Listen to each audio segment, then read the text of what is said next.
So Word on the Curb started when I was in university. Myself and my business partner Hyle. In our final year, we lived together in the same house, and in that kind of mode of applying for grad schemes and thinking, what are we going to do after we graduate? We started to think about business and if we were to, it was blue sky thinking at the time. If we were to start our own business, like what would it be and what would it look like?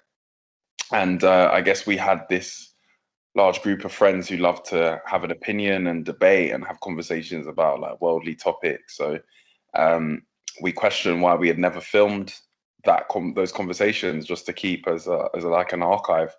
And it was especially poignant because around that time, I'd say that young people were getting a bit of a bad rep in media, and the rhetoric around young people was quite negative in regards to, they only care about social media and this, that, and they don't care about anything real. And we just knew that wasn't the case. So literally the day after that conversation, we put our student loan money together, went to Arndale Centre in Manchester and bought a camera, and started going around campus documenting people's opinions about a whole heap of different issues. I think the first one we did was actually, it was the same day Roberto Di Matteo got sacked from Chelsea. So we were asking people, should he have got sacked, or or did they make the wrong decision? All the way through to issues on race, gender, religion, university student issues. And then when we graduated and moved back down to London, away from that kind of campus environment, we needed to find a way of being able to, I guess, create content which was a bit more reachable to people who weren't necessarily university students. So we just started to make entertainment content which had a bit of a meaning and a bit of a purpose behind it. And so that's how we built a YouTube channel, built an Instagram page, and then because we were reaching quite a lot of audiences, a large number of audiences, businesses came to us to ask for our consultancy and help. So that's how the agency model of what we do got started.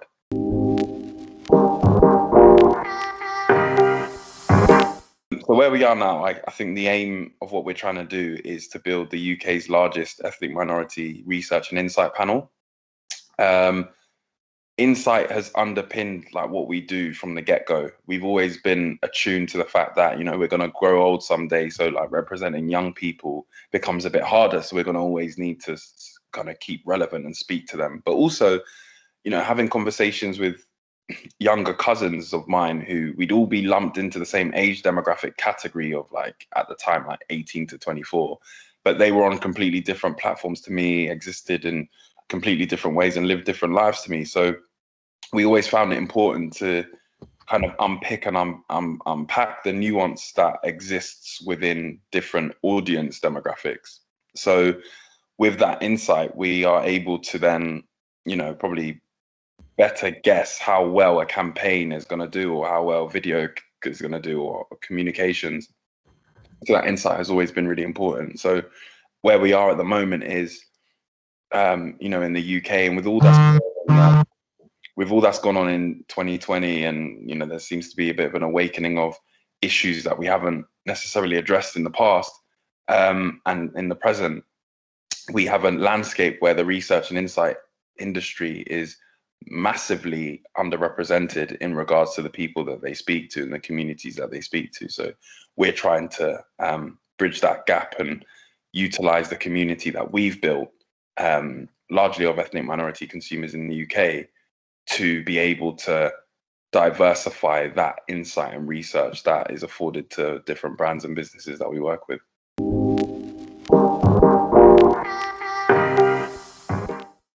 So yeah, I guess that long journey you mentioned is kind of encapsulates how we do it. So through our creative means of our own platform, so our YouTube channel, our Instagram pages, we create content which we think that millennial and Gen Z audiences want to watch and will find interested in watching, about the topics that they're speaking about, utilizing faces that they like and vibe with and recognize. And that's kind of how we are able to communicate with them, is through I guess naturally through our own platforms. But then we always are conscious of outreaching, making sure that we are speaking to the right community groups who are also doing amazing work, who we can kind of collaborate with and speak to and create stuff together, because I think that's really important for us.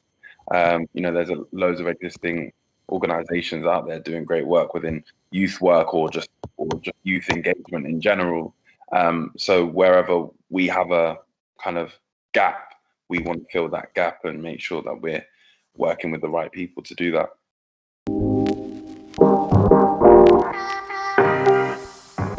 So for us, this is quite a personal subject. I think back in 2014, actually, one of our first viral videos was a film called "What I Wasn't Taught in School," and it's about the teaching of Black history in schools. Funnily enough, and it came because it was October 2014, and we were like, "Oh, it's Black History Month again," and we just started having these personal conversations between myself and the rest of the team about, like, how was Black History Month in school for you? Like, what did you learn? And we started to realize that everyone's learning was, if there was a learning, that is, so some people didn't even have it in schools, was the same. We get taught about Martin Luther King, we get taught about Trevor McDonald, Rosa Parks, the obvious faces, and actually oftentimes it's US focused. And there's this massive kind of, to be honest, whitewashing of history where, figures in the UK are completely forgotten about because they're not taught. Henry VIII's trumpeter was a Black man. There's so many figures in history that we're just it's not spoken about. And even the existence of Black people in the UK, often people go to Windrush and the end of the Second World War as that first point, but actually it's been centuries before that Black people existed in the UK. So for me, Black History Month represents great an appreciation of that history, but in my opinion, it shouldn't be a month. It should just be integrated into the history that we have throughout education and throughout our lives and understandings as British people. Because with Black history, is British history is one and the same. So we're constantly trying to push the conversations around that throughout the year. The month is great because everyone, I guess, comes together and thinks about these issues, but I really try and challenge people to think beyond the month and think about the misgivings in education. And so this month, what we've been doing is speaking a lot to internally to different businesses and brands about this history and the education that is kind of missed in our teaching as young people, and then as adults in our formative years. So that's what we're doing at the moment.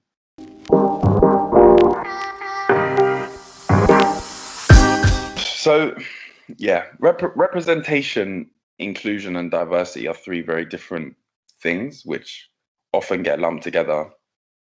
I always see these comments from people about, like, it can't be that hard for Black people. I mean, like, turn on your TV and look how many Black footballers there are.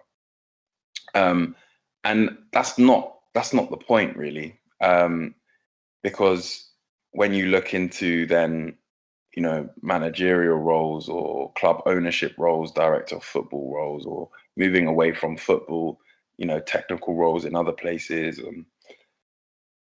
that same level of representation that you see on the football field just doesn't exist in those roles. And so you've got to ask yourself why that is. Of course, in the UK, a lot of people again like to speak about the fact that, well, as of the last census, Black people made up 3% of the population. I think wider, I think non-white British is 20% roughly of the population. It will definitely change in the next census next year. But you also have to go one step further and think about the actual industry, because if your point is to say there are loads of Black players, then surely there should be then therefore, like more black managers, more black referees, more black coaches. You know, that level of conversation is therefore how you graduate your own rebuttals. In response to your question as to why, I think it's for the same reasons and issues that we've already mentioned. I think there's a definitely bias that exists inherently in all of us because of the way that we are educated. Also, a little bit of a risk factor. You know, I think there's a massive disproportion in the number of black people in the country living in poverty. So the need to go and get a job which is a bit more stable becomes a lot more paramount. Of course, football is, you know, high risk, high reward. But, you know, the other jobs like journalist jobs or presenting jobs are equally as difficult with potentially not as much reward. So, you know, that starts to open up the reasons as to why those issues exist. And you can also look within class, you know, like how many would you say working class people in general occupy big TV presenting roles in the past? It's definitely changing now. But you know, the age where you had to go to elocution lessons to go and hold an interview debate or to go and be a presenter, or you know, even people with regional accents who were overlooked. So there's definitely like a systemic and historical desire to have people who represent a certain way through race and through class in this country, which I think is the problem. And of course, it's going to still be here, and it will take a while to be able to change that.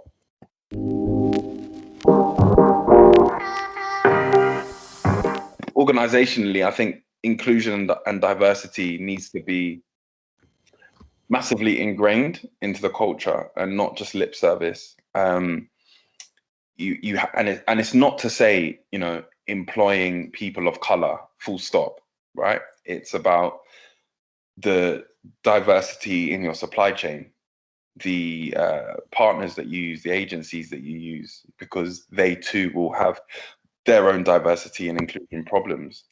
So it starts with within, beyond employment. It starts with education. As we've said, you know, if you're given a poor education on these subject matters, you need to upskill yourself within the education of it.